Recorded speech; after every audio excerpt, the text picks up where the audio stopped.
were your takeaways?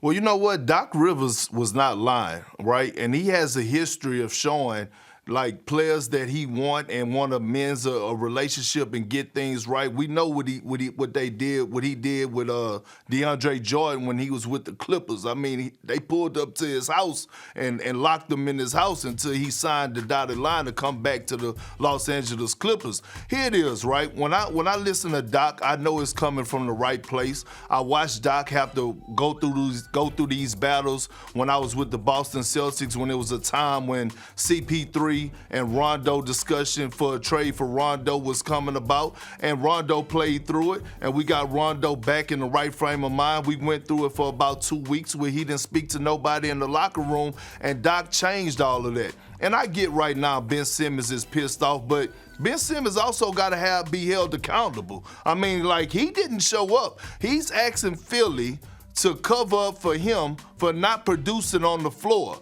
And I get it, right? People want to talk about Joel Embiid and Doc shouldn't have said this. I didn't hear way worse. So at the end of the day, if I'm Ben Simmons, what I would do is, and I know this is a different generation, but you got to go in and say, you know what? I'm going to show you that I got some type of mental toughness about myself. I'm going to go in, I'm going to face this crowd in Philly. And I know it's tough. Look, Philly, New York, Boston, where I played at, it's a different type of energy, and I get that. Like I said before, time and time again, they booed Joel Embiid. He embraced those boos. He came back and he turned those boos into cheers. So if I'm Doc Rivers in the Philadelphia 76ers, if I can't get back an MVP caliber player or all NBA caliber player for Ben Simmons, I'm gonna stand firm as well.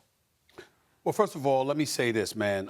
I really appreciate getting your point of view for anything that comes associated with Doc, because you played for the man, won a championship with the man, went to 2 NBA finals with this man. So, and I always remember the famous quote that he gave, that when your starting five is healthy, you, KG, Paul Pierce, Ray Allen, and Rondo, nobody beat y'all. He always used to say that about y'all when y'all were obviously together for those years. Having said all of that, I will tell you this. You're absolutely right about Ben Simmons, but not just him alone. Let me be very, very clear.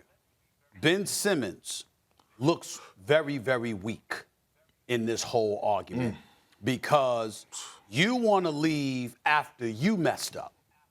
Now, that's how it looks. Now, I understand that there's more to it than that, which is why I brought up to Doc that Ben had problems with the Philadelphia 76ers, in fairness to him, before Doc Rivers ever arrived.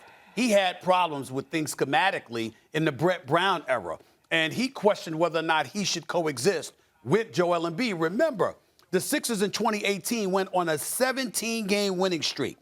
The last 7 games were without Joel Embiid, who was injured, and Ben Simmons still carried that load. Last year, without Joel Embiid, Ben Simmons rolls up into Utah and drops 42, 12, and 9 when all of this noise was being made about Rudy Gobert being the Defensive Player of the Year. We saw what Ben Simmons does in the defensive end. He was my vote for Defensive Player of the Year, okay? And so we got to be fair to him in that regard and highlighting those things, but also use it as impetus to point out what the real problem lies. The real problem lies with mental weakness and a heart issue right now. I'm just going to call it like it is. You cannot play offensively the way he played, particularly from the free throw line, and then point the finger at the Philadelphia 76ers. I'm not going to say the fans, because he's never had anything bad to say about the Philadelphia. He loves the Philadelphia 76ers fans. I can tell you this, they don't love him right now. And the reason that they don't love him is because this is a team, this is a city that had Dr. J,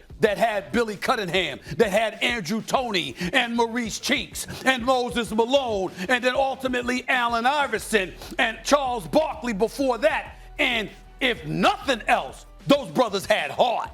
And so for you to be a guy that doesn't produce the mission in the eyes of Philadelphia fans, my boy Charlie Mack and everybody else in between, diehard Philadelphia fans, Kevin Hart included, those guys, the mission with them is, wait a minute, if you messed up, then come back and make amends for that.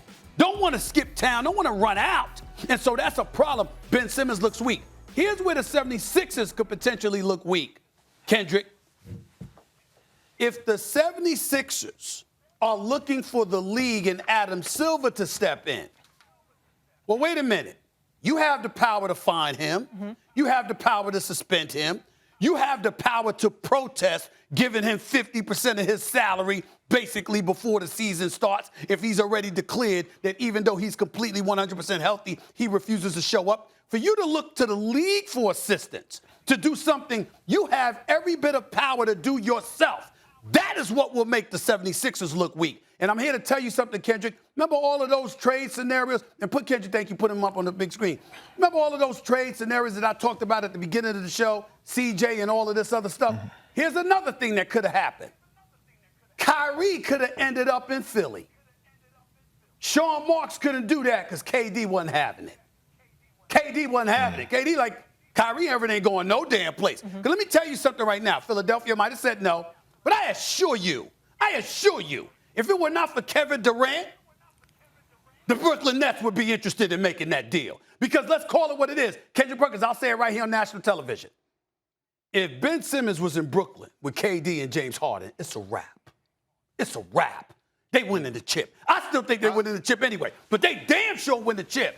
Even without Kyrie, if you got James Harden, KD, and Ben Simmons, because you got somebody that would is an elite defender. But they're going to win with Kyrie, too, because we know Kyrie's all world. But Brooklyn would do that if KD would let them. KD ain't having that. Thanks for watching ESPN on YouTube. For live streaming sports and premium content, subscribe to ESPN+.